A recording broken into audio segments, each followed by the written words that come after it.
ಶ್ರೀ ಭಗವತೆ ಹಿರಣ್ಯಗರ್ಭಾಯ ನಮಃ. ಆದಿತ್ಯ ಹೃದಯ ಸ್ತೋತ್ರ ಪಾರಾಯಣ.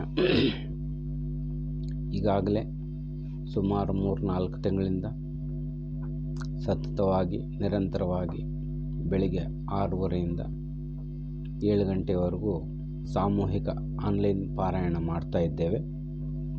ಈಗ ಅದರ ಜೊತೆಗೆ ಅದರ ಪಾರಾಯಣ ಅಷ್ಟೇ ಅಲ್ಲ, ಜೊತೆಗೆ ಅದರ ಅರ್ಥವನ್ನು ತಿಳ್ಕೊಂಡ್ರೆ ಬಹಳ ಒಳ್ಳೆಯದು ಅನ್ನುವ ಒಂದು ಉದ್ದೇಶದಿಂದ ಅದರ ಒಂದು ಅರ್ಥವನ್ನು, ಅದರ ವ್ಯಾಖ್ಯಾನ ಏನಿದೆ, ಅದರ ರಹಸ್ಯ ಏನಿದೆ, ಅದರ ಆಂತರ್ಯ ಏನಿದೆ ತಿಳ್ಕೊಳ್ಳೋಣ ಅಂತ ಇದರಿಂದ ಈ ಶ್ರಾವಣ ಮಾಸದಿಂದ ಇವತ್ತಿನಿಂದ ಪ್ರಾರಂಭ ಮಾಡಿದ್ದೇವೆ. ಇದನ್ನು ಆದಿತ್ಯ ಹೃದಯ ಅಂದರೆ ಏನು, ಯಾರಿಗೆ ಹೇಳಿದರು, ಇದರಲ್ಲಿರ್ತಕ್ಕಂಥ ನಾಮಗಳೇನು, ಅದರಾಗಿರ್ತಕ್ಕಂಥ ಮಂತ್ರಶಕ್ತಿ ಏನು ಅನ್ನೋದನ್ನು ತಿಳ್ಕೊಳ್ಳೋಣ. ವಿಶೇಷವಾಗಿ ಏನು ಅಂದರೆ, ನಾವು ಉಪಾಸನ ಮಾಡ್ತೀವಿ ಅಂದರೆ ಉಪ ಆಸನ ಅಂದರೆ ಹತ್ತಿರ ಇರ್ತೀವಿ ಅಂತ, ಪಾರಾಯಣ ಮಾಡ್ತೀವಿ ಅಂತೀವಿ. ಪಾರಾಯಣ ಅಂದ್ರೇನು? ನಾವು ಸಾಮಾನ್ಯವಾಗಿ ಆ ಲಲಿತಾ ಸಹಸ್ರನಾಮ ಪಾರಾಯಣ ಮಾಡ್ತೀವಿ, ವಿಷ್ಣು ಸಹಸ್ರನಾಮ ಪಾರಾಯಣ ಮಾಡ್ತೀವಿ, ಮತ್ತು ಇದು ಹಾಗೆಯೇ ಆದಿತ್ಯ ಹೃದಯ ಸ್ತೋತ್ರವನ್ನು ಕೂಡ ನಾವು ಪಾರಾಯಣ ಮಾಡ್ತೀವಿ. ಪಾರಾಯಣ ಅಂದ್ರೇನು? ದಿವಸ ಸುಮ್ಮನೆ ಹಿಡ್ಕೊಂಡು ಬುಕ್ ಓದಿ ಅಕ್ಷರ ಮುಗಿಸೋದಲ್ಲ.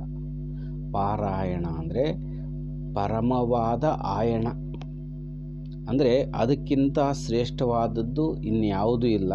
ಪರಮವಾದ ಗತಿ, ಅದಕ್ಕಿಂತ ಬೇರೆ ಆಶ್ರಯ ಇಲ್ಲವೇ ಇಲ್ಲ ಅನ್ನುವಂಥ ಸ್ಥಿತಿಯಲ್ಲಿ ನೀನು ಬಿಟ್ಟರೆ ಇನ್ಯಾರೂ ನನಗೆ ಉದ್ಧಾರ ಮಾಡೋರು ಯಾರೂ ಇಲ್ಲ, ನೀನೇ ರಕ್ಷಣೆ ಮಾಡಬೇಕನ್ನೋ ಸಂಪೂರ್ಣ ಶರಣಾಗತಿಯೇ ಪಾರಾಯಣ ಅಂತ ಅನಿಸ್ಕೊಳ್ತದೆ. ಏನೋ ಹೇಳಿದರು ಗುರುಗಳು, ಯಾರೋ ಒಬ್ಬರು ಹೇಳಿದರು, ಮಾಡಿದರೆ ಒಳ್ಳೆಯದಂತೆ ಅಂತ ತಿಳ್ಕೊಂಡು ಸುಮ್ಮನೆ ಮಾಡ್ಕೊಂತ ಹೋದರೆ,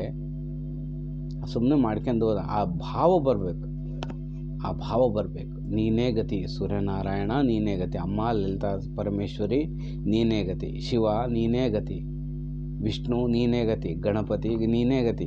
ಯಾವುದೇ ದೇವತಾ ಮೂರ್ತಿಗಳನ್ನು ನಾವು ಸ್ತುತಿ ಮಾಡಿದರೂ ನೀನೇ ಗತಿ ಅನ್ನುವಂಥ ಭಾವದಿಂದ ನಾವು ಯಾವಾಗ ಮಾಡ್ತೀವೋ ಅದಕ್ಕೆ ಪಾರಾಯಣ ಅಂತ ಕರೀತಾರೆ. ಪರಮವಾದ ಆಯಣ ಪಾರಾಯಣ, ನೀನು ಬಿಟ್ಟರೆ ಗತಿ ಇಲ್ಲ. ಈ ಭಾವದಿಂದ ಮಾಡಬೇಕು. ಈ ಭಾವ ಯಾವಾಗ ಬರ್ತದೆ ಅಂದರೆ ಆ ದೇವತಾ ಮಂತ್ರ ರಹಸ್ಯ ಅರ್ಥಗಳನ್ನು ತಿಳ್ಕೊಂಡಾಗ ಬರ್ತದೆ.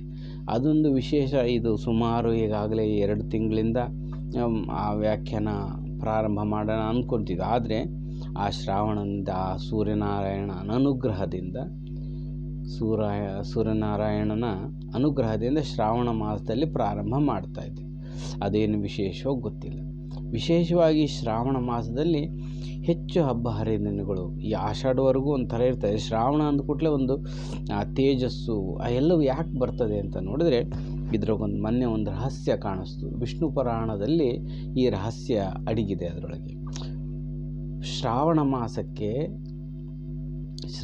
ಮಾಸದಲ್ಲಿ ಸೂರ್ಯ ಕಿರಣಗಳು ಪೂರ್ವ ದಿಕ್ಕಿಗೆ ಬೀಳ್ತವೆ.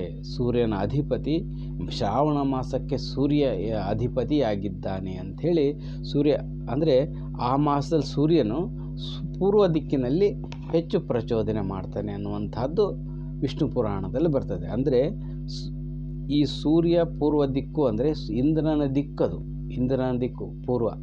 ಆ ಇಂದ್ರನ ದಿಕ್ಕು ಅಂತಂದರೆ ಇಂದ್ರ ದಿಕ್ಕಿನಲ್ಲಿ ಸೂರ್ಯ ಬಂದಿರೋದ್ರಿಂದ ಇಂದ್ರ ತೇಜಸ್ಸು ಉದ್ಭವ ಆಗ್ತದೆ. ಇಂದ್ರ ತೇಜಸ್ಸು ಅಂದರೆ ಆ ಚೈತನ್ಯ, ವೈಭವ, ರಾಜಕೀಯ ಅಥವಾ ವ್ಯವಹಾರ ಎಲ್ಲವೂ ಕೂಡ ಅಭಿವೃದ್ಧಿ ಆಗ್ತಕ್ಕಂಥದ್ದು, ಎಲ್ಲವೂ ಆ ಬೆಳಕಿಗೆ ಬರ್ತಕ್ಕಂಥದ್ದು. ಹಾಗಾಗಿ ಸಹಜವಾಗಿ 1 ತಿಂಗಳು ಸುಮ್ಮನೆ ಇದ್ದಿದ್ದರೂ ಕೂಡ ಈ ಶ್ರಾವಣ ಅಂದುಕೂಡಲೇ ಎಲ್ಲರೂ ಕೂಡ ವೈಭವದಿಂದ ನಾವು ಪ್ರಾರಂಭ ಮಾಡ್ತಾ ಇದ್ದೇವೆ.